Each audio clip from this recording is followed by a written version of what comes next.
Shije ibiteramo byinshi kandi umukozi kandi iyo uriko organize igiteramo wiyumvira abakozi sivyo rero uravye abakozi ntumbonemwo aho nce nitora ikosa nkavuganisha nabibonye ko muri uno mwanya sindi go ndakora ariko imyaka yose jewe nzi neza ndi muri circulation nta kwezi guhera ntasohoye indirimbo ncerewe n'amezi abiri iyo habaye igiteramo nk'iki kiba ari cyo kubibagiza yuko agiye gutandukana na famille rero ni igiteramo kigutuma uhejeje kuryoherwa naho bandanye uzovyibuka washitseyo nico gituma Sky Star yatwiyumviriye ko Jenna Thompson kugira ngo tuze kubanezereza abo bana kugira bazosubire mu internet canke namaze kwisohora nico gituma ngiye kubaha nico gihe cyane nuwo munsi wa mbere nzonda performance ego rero abazoba bariko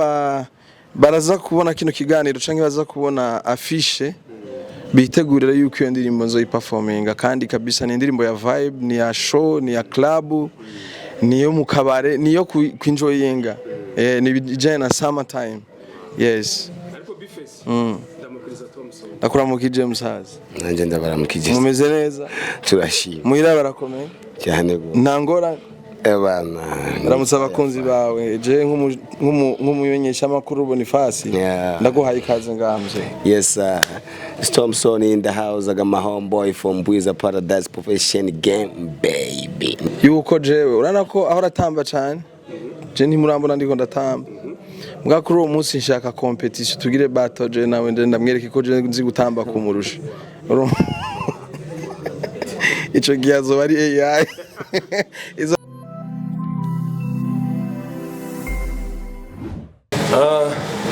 Bface on the floor. Yeah man. Mutama amateka y'umushinga ntahe.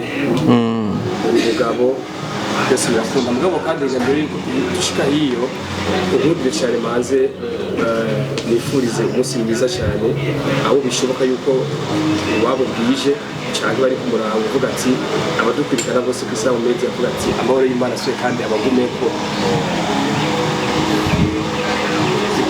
Mbore Imana swe kandi abagumeko cyane abakunzi b'Sanamu buri gihe rero twebwe iyo tuje twa dufise bishashi mugabo kandi ga nitwibagira no kuvuga warashaka n'ivyakahise kuko byose birafatana mu ntumbero yo gutegura neza ejo haza Bface duherukana kera cyane duherukana kera ukiri umusore mugabo mbego dushika hiyo unkunde maze nivugira ati mushinga ntahe mugabo namahoro cyane bimeze gute urakomeye Jenda komeye ndashimira Imana nawe ni sawa namahoro cyane kweli nigembe duhuriye kuri misuhuko mzee ya asante sana yes I twahurira mu bindi binyamakuru ariko no duhuriye mu Sanamu Media yes ko vyose no gufashanya muri ntumbero yo gushikana ijwi n'ubutumwa byose nivyo wacu byose nivyo wacu ya okay ni Kivodo Jean Patrick ko mbore bako barumva ari nojwi mugabo Isanamu nkuko bayibona haje imbere naho novuga izina vuze Bface tayari abantu baca biyarinya ati ni wa mushinga nahe aheruka kuronka amatware yo kumenya ati mbega no ndisashe bimeze gute byifashe gute ubu nizere ko amaze kumenyera naramenyereye meze neza ngira ngo nawe urabibona ndabibona yego kweli ndashimira Imana uratagase kurusha uko warutagase ubwa mbere wagangira abanda butari noya usanga abanda bawiriwe ubusamuze canke warushe ariko ubundi byari sawa peut-être ngira ngo nimwe bavuga ngo namata vy'amavuta wow peut-être ngira ngo ucubibona stress z'umusore n'iz'umugabo ntizisa sico kimwe hama kandi n'ama responsabilité samwe hama kandi ivyahora bikugora uri wenyene ufise uwo mu bifashanya biroro wow usiga uvuga witonze cyane kurusha sinigeze mvugira hejuru oya ubunye hari ukuntu uri kufata ivyahise cyane gusumba ivyo turimo oya ubunye ndiko mvuga ivyubu ubu hari ukuntu nyene wumva ko ijambo rigenda ukabona ko harimo no gutinya kunyerera kwa cyane je nta muntu notinya canke ngo notinya ngo kuvuge ko sinigeze ngwa mu rudubi je kintu ndinze nsohora mu kanwa kanje nuko mba ndishira naco mbona yuko atawe kiza kubangamira canke naje kitambangamira ego kimwe gusa abanzi baranzi yuko gusa sinkunda umuntu sinkunda injustice sinkunda ubundengere ni ivyo vyonyine. Wow. Cyane cyane niyo ndiko ndabazwa n'umuntu abazi ibintu vyigisha societe nanje ndatekana nkumviriza kubera tuba turiko turigisha abenegihugu abari hanze y'igihugu n'abari ngaha. Yes I. Ngaho hariho utubazo tumwe batukubajije nawe usanga wagumutse uvuga umujama ashaka kunta murerere bica bigora. Ashaka kunta mu mutego nanje nkace ndawusimba none nta na rimwe urabona bateze imbe bigasimba umutego canke ifuku. Yes I. Vyama vyabaye. Wow. Tugukeze ku ndirimbo yawe shashi.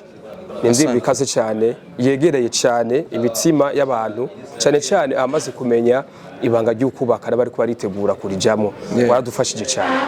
Urakoze cyane. Uvuga indirimbo yawe kubera ndafise zibiri zeruka gusohoka. Ndi kumwe na Ibra.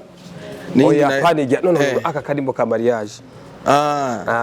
Okay. Mariage asante sana. Je karafashije cyane. Je numvise abantu bagakunze kabisa. Je nari nagize dedicace ku mukunzi wanje. Hanyuma nje sanga hari abakunzi bandi nabo bashaka kugirira ama dedicace abo bakunda kubera twese ntituririmba. Wow. Ariko turashaka kubaririmbira. Niyo mpamvu shobora kuvuga ibijanye na jewe canke ibijanye n'umugenzi wanje ariko bigashikira n'ubundi ari muri situation nk'iyo ndimo. Asante sana. Bifes. Yego. Imiryango uri umwaka yarugurutse cyane. Wararonse ibiteramo byinshi gose bishoboka. Wiyumvira ko ibanga ryari rihe kugira ibiteramo byose bibe byinshi n'umwaka utararangira. Byagenze gute? Wowe wibajije kuri kahise wibagiye no kuri wibajije ku vyubo ariko ivyahise kenshi je ibiteramo byinshi kandi umukozi kandi iyo uriko organize igiteramo wiyumvira abakozi sivyo. Yego. Rero uravye abakozi ntumbonemwo aho nce nitora ikosa nkavuga ni sha nabibonye ko muri uno mwanya sindi go ndakora. Wow. Ariko imyaka yose jewe nzi neza ndi muri circulation nta kwezi guhera ntasohoye indirimbo ncerewe n'amezi abiri ibi ama vacances yose sama zose ibiteramo vyari nk'ibi nyene. Peut-être ahubwo ni kubera bacu babifatanisha n'ibindi bakavuga ati imiryango yarugurutse yugurutse kuva kera ahubwo ubu unye peut-être ngira ngo nabikubwiye ubu si nguvu zimwe gusa ni nguvu nyinshi. Izimana izurugo n'izakazi. Yes. Niyo amavuta n'imihezagiye. Ucibona? Wow. Birakomeye cyane. Nabandi tubahamagarire kubihereramo. Amen. Atari fine. Aheje kuba ikiganiro hagati y'abanditsi n'abamenyesha makuru abatunganije igiteramo kigiye kuba cyo kuri Sky mugabo kandi baratwereka neza yuko guhamagara Bifes atari uruhombo cyangwa guhamagara Thompson atari uruhombo. Iki giteramo kuri wewe wumva gifise isiguri yihe narijya yaho ubona ko tugiye kurangiza ikiruhuko hagati y'abanyeshuri n'abigisha mugabo kandiga n'abandi bakozi bari basanzwe baherekeza ugwaruka kubijanye n'imirimo y'ishuri haba amashure y'intango nayisumbuye. Gifise isiguri yihe wewe nk'umuvyeyi muri kino gihe?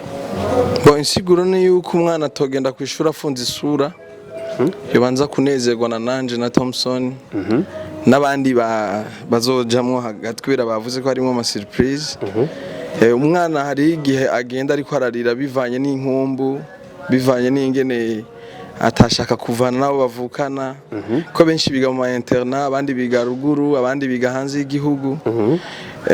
Iyo habaye igiteramo nk'iki kiba ari cyo kubibagiza yuko agiye gutandukana na famille. Rero ni igiteramo kigutuma uhejeje kuryoherwa naho bandanye uzovyibuka washitseyo. Nico gituma Sky Star yatwiyumviriye ko Jenna Thompson kugira ngo tuze kubanezereza abo bana kugira bazosubire mu interna canke mu mashure yabo baryohewe niyo nsiguro hanini. Kandi nabo baravyize ko bararaba ati umuntu atanga umunezero ku bakuze abana abanyeshure naba baririmbyi twatoye hano natwe tukaba twiteguriye yuko tuzoba hasho gushika ubumigwa kubera ko twebwe nibaza yuko vraiment ibyo gusondekana navyo tugira. Ndaririmba indirimbo zose mpaka ziheze cyane izo bakunze kuva muri karere yanje kandi urazi ko ndayimazemo igihe kinini rero indirimbo nakoze si nkeya Wow.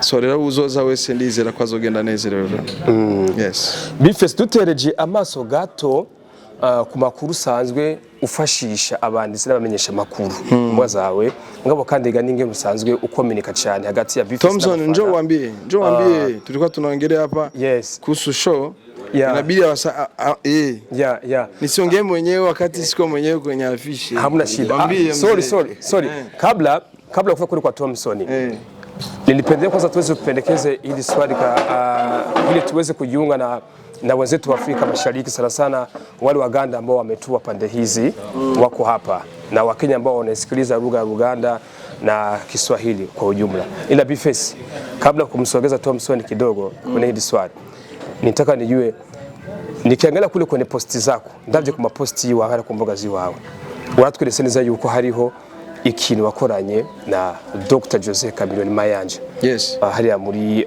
mu Buganda. Ijya ndirimbo abakunzi b'umuziki wa Bifes on the floor mbega bazohava bayumva yose canke bizogenda canke uzosura kandi duhonje nkuko abikoze ku mboga zawe.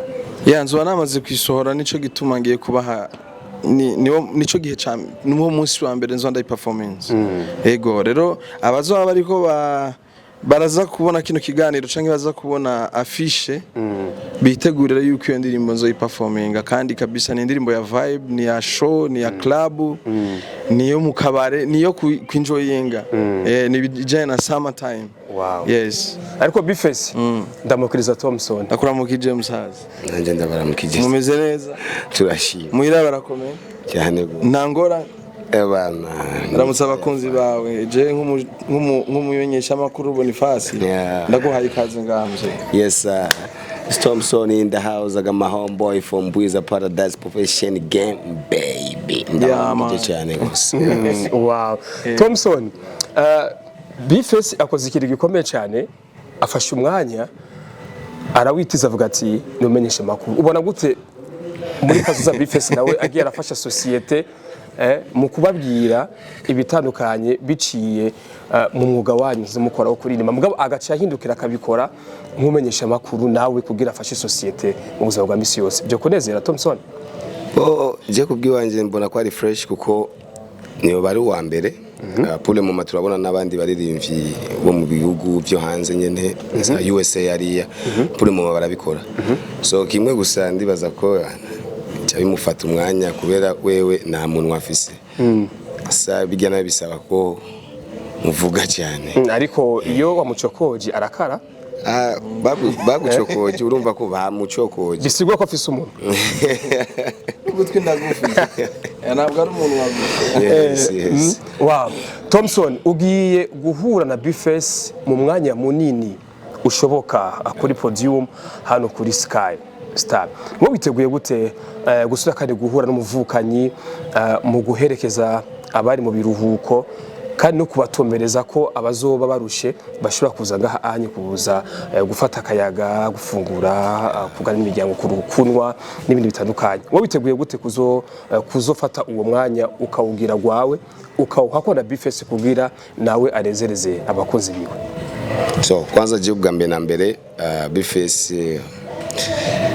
this is my bro tuzinanye kuva kera cyane gose ndashaka kuvuga ko turi muri generation imwe twatanguye umuziki igihe kimwe nabiranezereza cyane gose kubona washise ahageze naje yonyene biramunezeza cyane gose ambonye aho ngeze. So izo bari first time duriye kuri stage imwe mpamvu novuga ko ndashimiye cyane gose Sky Star tuyumvira turanafita ni ingoma bishobotse tuzopanga turabe time ko urazi ko ariwe ari the man of show. So natwe tuzoba twaje kumuherekeza tuzogerageza niyo ngoma yacu tuyiperforminge kugira tunezereze abakunzi bazoza baje kudukurikirana. So je ndibaza ko kubwiwanje vraiment ikintu cyiza cyane gose. Yes. Hari indirimbo shashi urumva? Mbo twarigeze gukorana indirimbo yitwa Umuno benshi cyane barayizi ko ni indirimbo nziza cyane gose irafise amasanamu meza twayikoze kandi abakunzi b'umuziki ndundi bayakiriye neza. So byashobora gushika tukayiperforminga bivanye na time mugabo je kubwiwanje ndifuza yuko tuzoyiperforminga. Yes.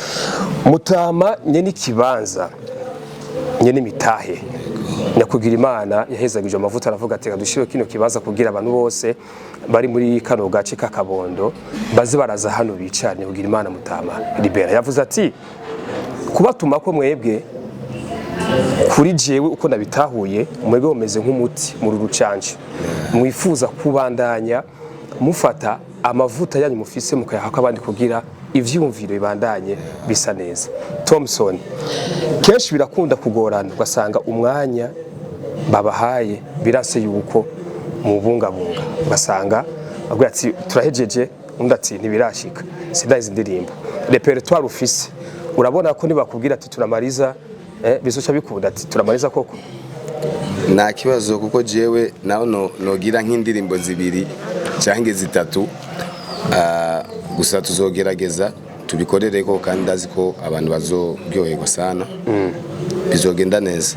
Yes. Je kuri time yanje naho no performing imwe gusa no ishiramwe ingufu nyinshi cyane gose nkaba nk'umuntu ya performinze indirimbo nka 10 so bazoze ku bwinshi gusa bazi badushigikire ibintu bizoba ari bombo clad. Yes I ku bw'icubahiro cya Libera namuvukiye nyene kibanza n'abakunzi bose bakino kibanza mugabo twifashishe cyane abakunzi umuziki wanyu tuje hagati na hagati tugira akantu ko guhamagarira abakunzi banyu bazi bifadikanye n'abakunzi bakino kibanza basozo bateramira kugira duhamagare cyane kuri uwo munsi tubahurire twese turi ngaha anye dukoresha imisegonde mike nk'umunota umwe dore kuri Thompson nta makuri Bface on the floor cyo turangiza.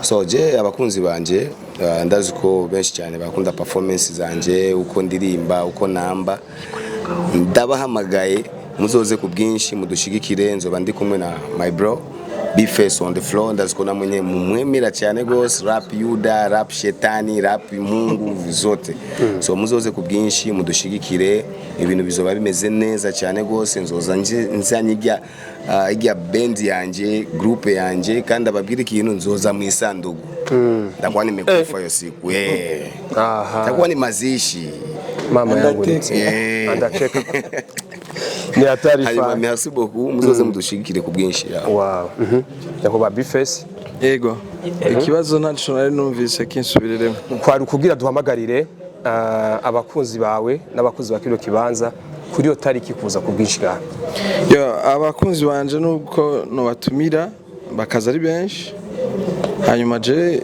nkace ndamuha condition Thompson yuko jewe urana ko aho ratamba cyane je ntimurambona ndiko ndatamba mbwa kuri uwo munsi nshaka competition tugire battle je nawe ndamwereke ko je nzi gutamba kumurusha. Wow.